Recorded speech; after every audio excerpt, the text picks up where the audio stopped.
What's up, Rokk? What's up, Rokk?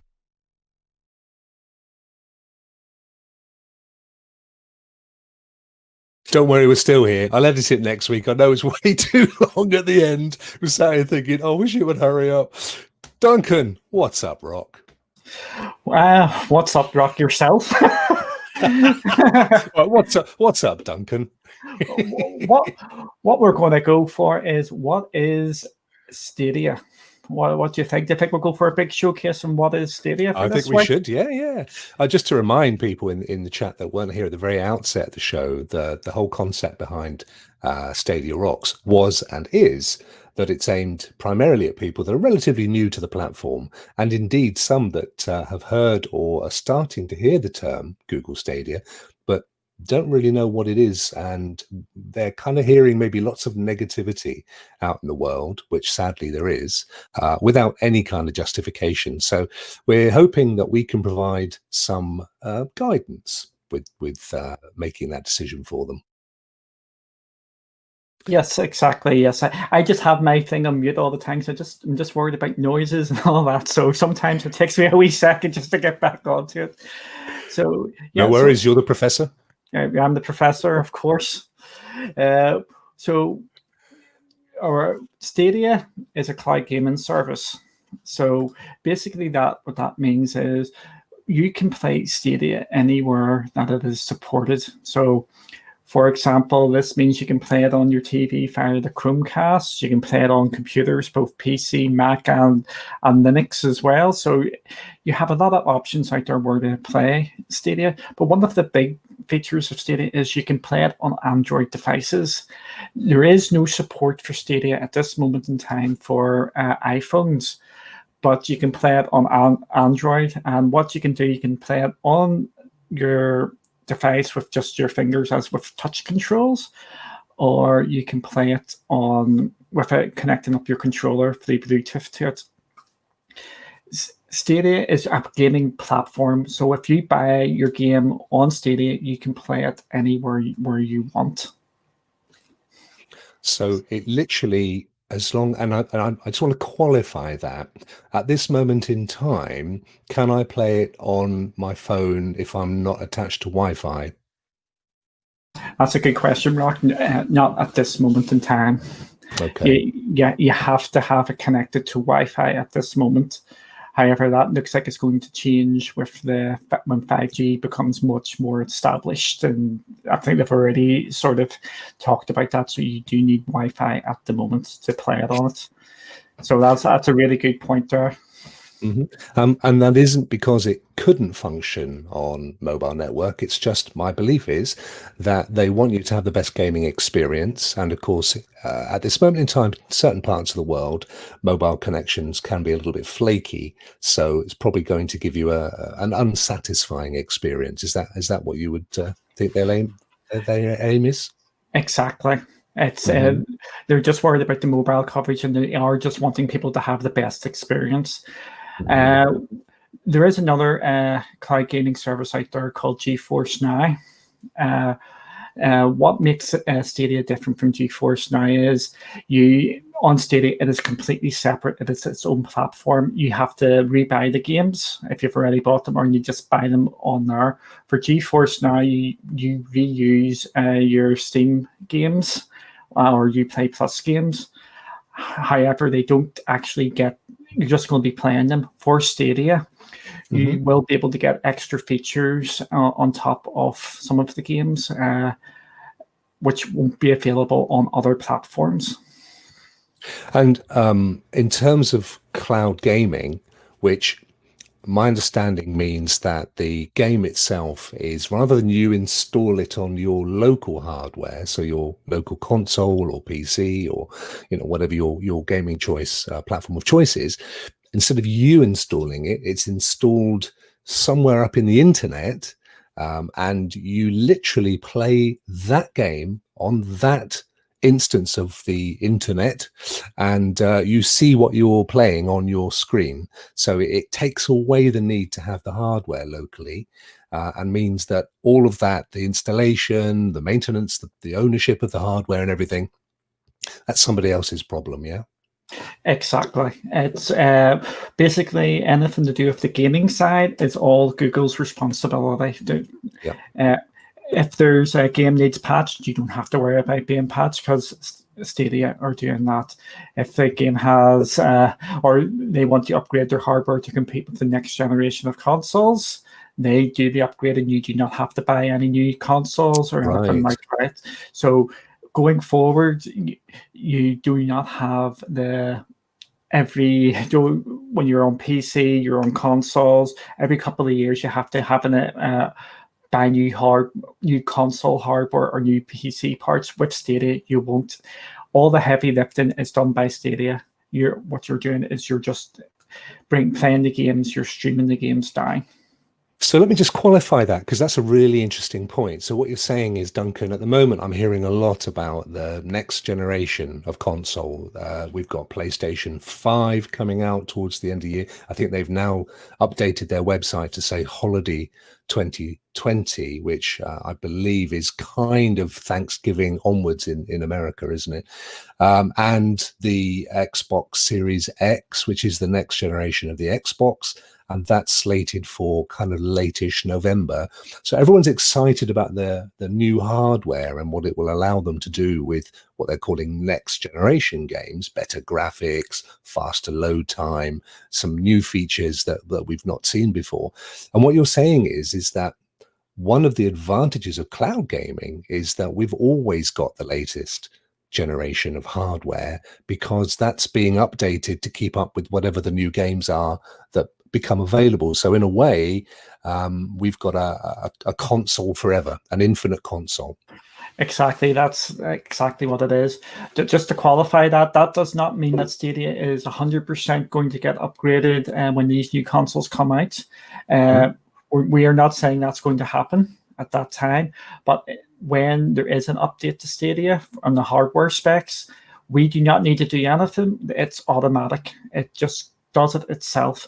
So when the next Xbox come out, Stadia may decide we're going to up our specs. We don't have to worry. Okay. We just play away, and we may notice a difference in some of the games. But the key thing is that technically that is possible.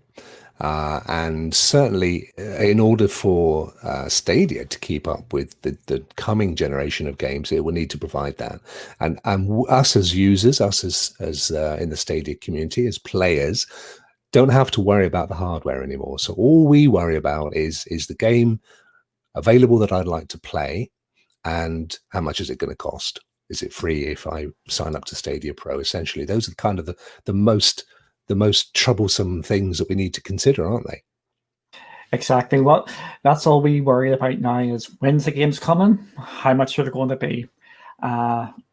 Over the last couple of weeks in the wider gaming community, you've seen the thing about Call of Duty Warzone, and that had an absolutely massive patch of about, was it 30 gig patch. If that game was on Stadia, we would be playing it like that. We would not have to worry about the patches because that is taken care by Stadia. So that is a massive positive for Stadia going forward. When all these new games come on board and then there's these massive updates, we're going to be jumping in straight away, not having to worry because it's already done for us.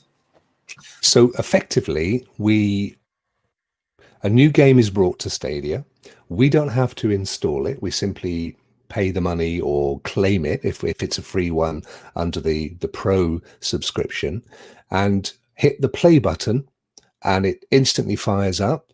We still have some loading because the game itself has to fire up and so on and so forth, but that's relatively quick on Stadia compared to current generation consoles anyway. And if there's a patch at any point, if there's an update to the game at any point, that's not our concern. And we don't even know most of the time that it's happened, because it's happened behind the scenes. Exactly. That's a really good couple of really good points there, Rokk. The first one is, yes, you are streaming the game. However, streaming a game does not mean there's not local hardware.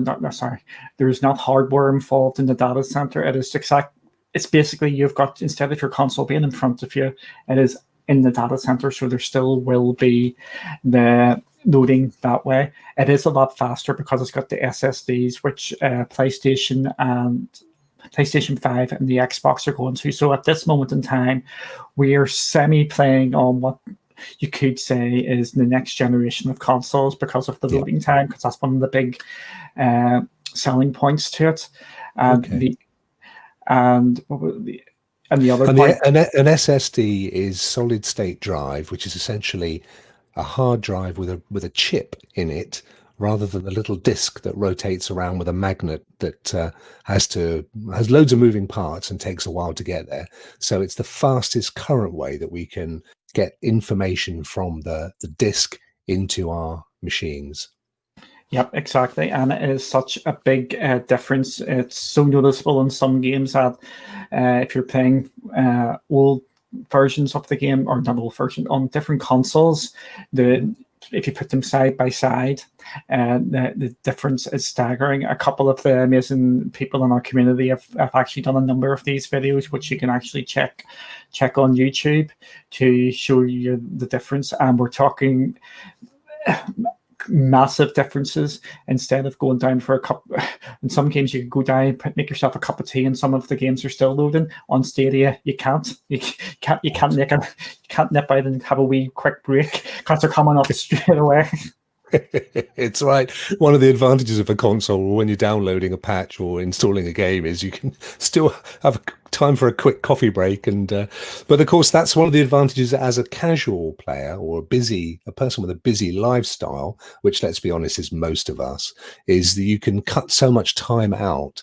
And I think it's fair to say, Duncan, that and you and I are what were called or are called Stadia founders. In other words, we signed up for it even before it became publicly available.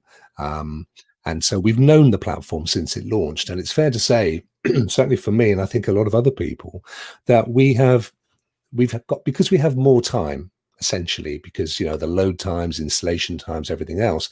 And of course, because we also are pro subscribers, you and I, which means that we get at least 2 games made available for us to claim every month. If anything, we're spending more time playing games, but probably not more time in game playing, if that makes sense, because we can just get in and play a lot faster. Which it's a bit of a hard concept to understand, isn't it? But if you start taking away all of those factors that plague a console, which, to be fair, you probably haven't even thought too much about because it's just the way it is. But once you start taking those away, you suddenly find you've got more time to play the game. Yeah, and you don't actually realize how much time you actually save. I just want to correct you on one wee tiny part, Rokk. Mm-hmm. At this moment in time, we are only guaranteed 1 pro game a month. Okay. It's at this moment in time, we do not know how many we get a month because it's just random. But in their small print, they at the very start, which I don't think they haven't updated, we're just getting the 1. So that was something. But the amount of time you save because you don't have to patch, it just loads up because of the you're playing more games and getting through more games so quickly. So that's why sometimes people are a bit impatient because of the number of games on the platform. The eager beavers are just wanting more, and we are starting to get more and more. So if you join Stadia now, the library is massive, and you've got your 18 games which you can get on Pro now to start playing, and them 18 games free. Yep. If you sign up to Stadia Pro and you're varied. There's games for absolutely everybody there. Martin, sorry. Excuse me, coughing. I've got a little Frenchman in my throat.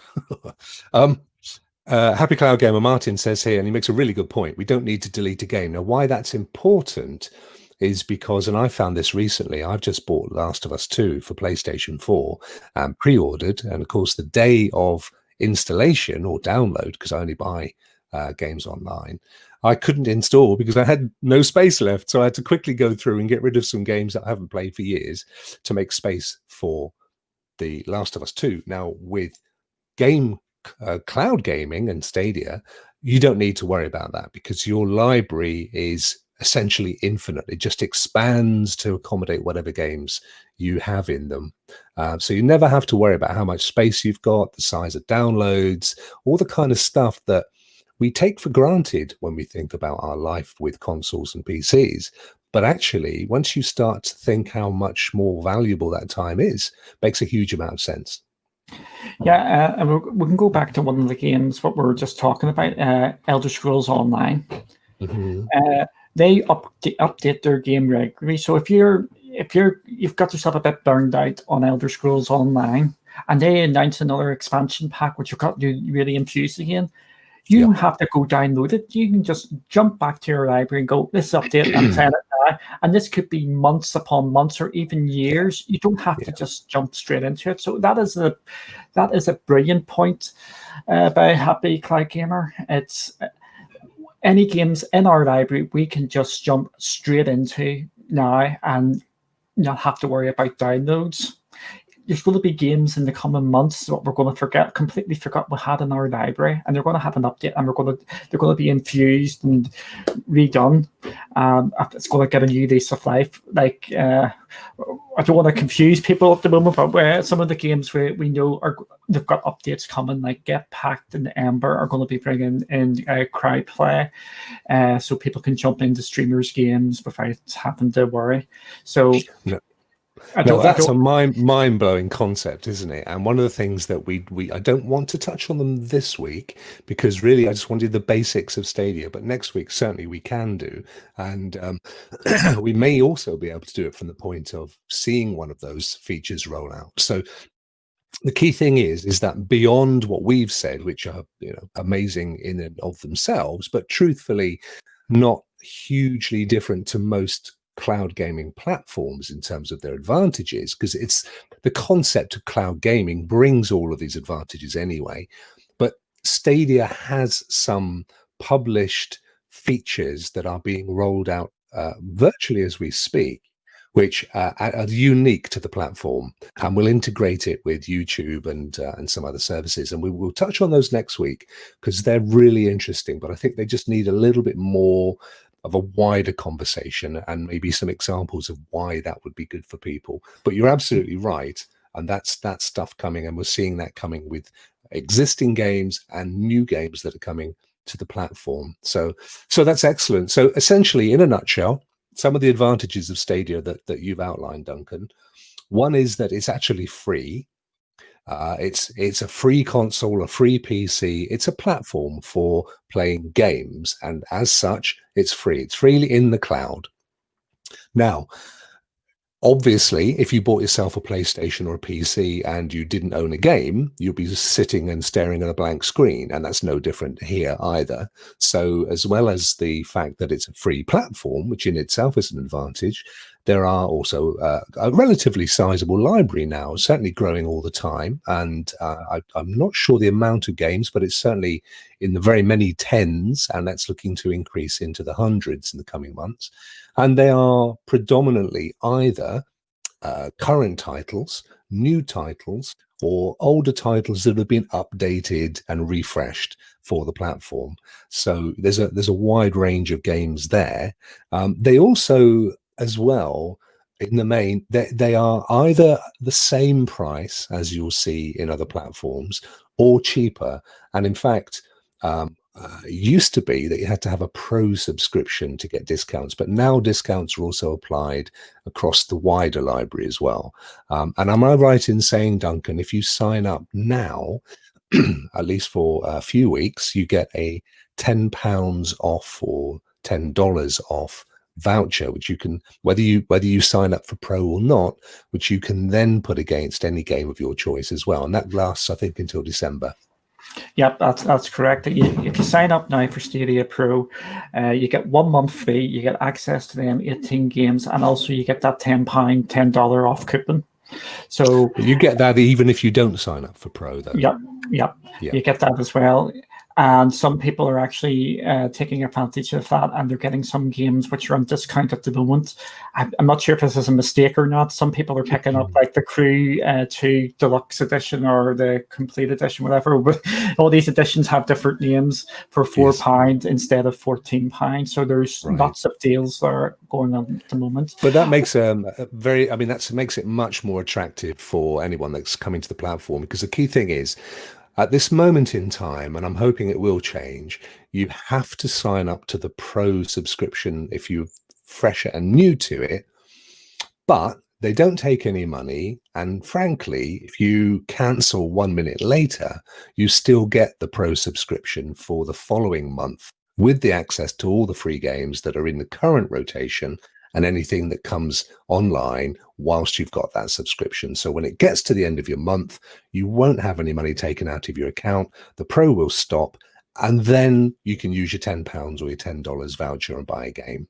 But it's worth certainly looking at Pro, and I think it's good that Google at least give you the option to see the advantage of having that feature, even if ultimately, for whatever reason, it's not for you and you'd rather just buy games as and when you need them. So you get your account, you get instantly access. Now, am I right in saying if once I've signed up to Stadia, if I wanted to play it on my television currently, I'd have to also buy some additional hardware? That is correct, and that has just been given a price cut as well. So in order to play on your TVs, you need a Chromecast Ultra and you need a Stadia controller. If you've already got a Chromecast Ultra, you still need a Stadia controller. The Stadia controller by itself is £60 at present, or the whole pack is £90. It has now had a price cut. So I would advise, if you're wanting to buy or play on the TV, even if you've got a Stadia, a Chromecast Ultra, I would still go for the full pack, because that means you can put it on a couple of TVs, so you can have it in your bedroom, in the front room, or whatever, and you can just bounce between the two if needed.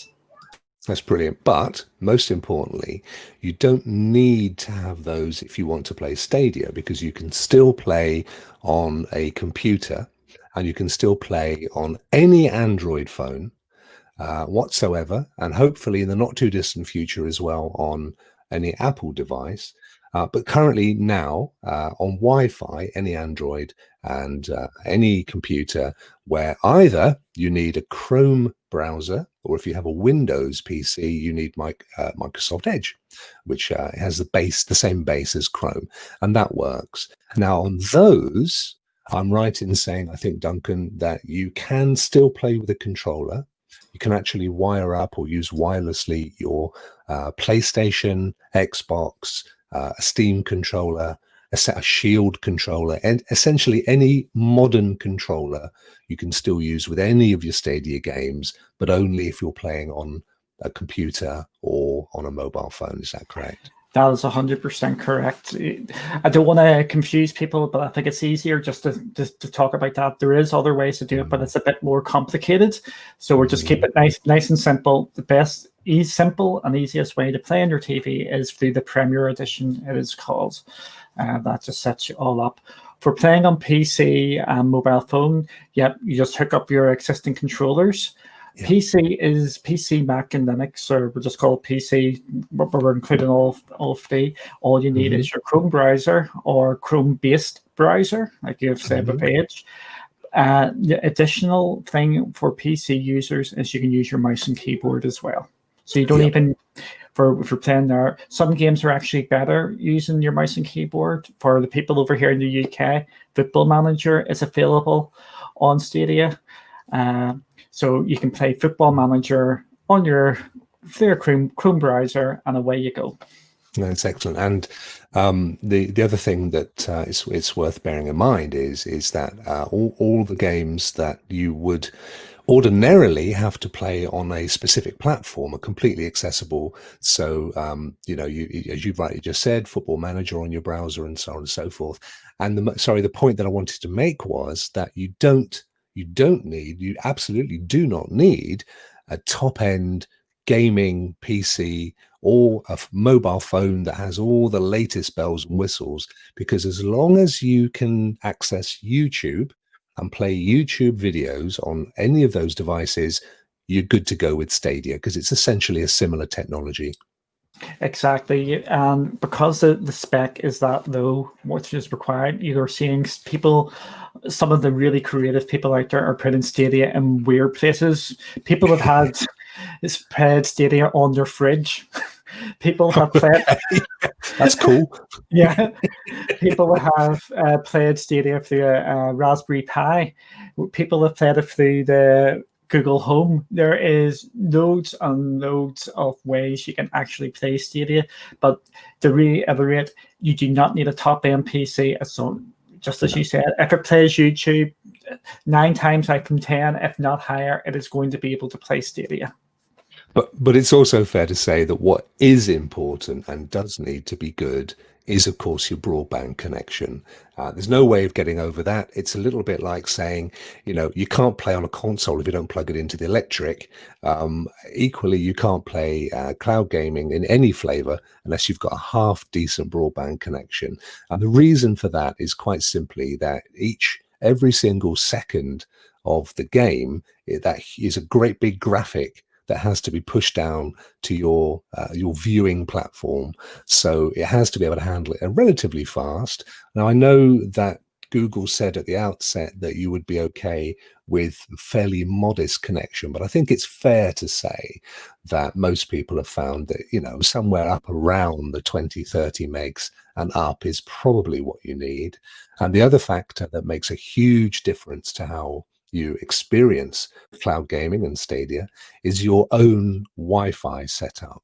So if you don't have a particularly good Wi-Fi setup at home, you might, for example, want to play Stadia in a back bedroom, but your router is down in the lounge, in the corner of the lounge, and there's walls and furniture and so on between you, you're probably not going to have a great experience. Now, that obviously is not Google Stadia's fault. You have to have a certain level of responsibility for that. But with a little bit of perseverance and tweaking, and as long as your base broadband is half decent, then you should be able to find a way to get that to work.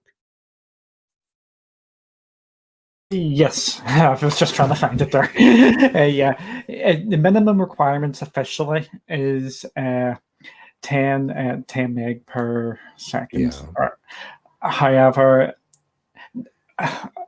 the requirements I think are actually lower than that, but I think they're giving themselves a slightly lower or slightly higher ones just to give themselves Okay. some. But as you said, the best way to play is through a cable directly into your router. Yes. And if your Wi-Fi is a bit ropey, that will hinder performance. It's sort of common sense. If you're struggling to stream YouTube videos with your PC where it is, and it has to buffer, it's not going to work too well for Stadia. No. And what we'll do, we're running out of time today, sadly, but what we will do in future episodes, Duncan, is we'll look at ways that people can set Stadia up at home, think about their Wi-Fi and other settings to get the optimum performance. So that will definitely be something we'll do.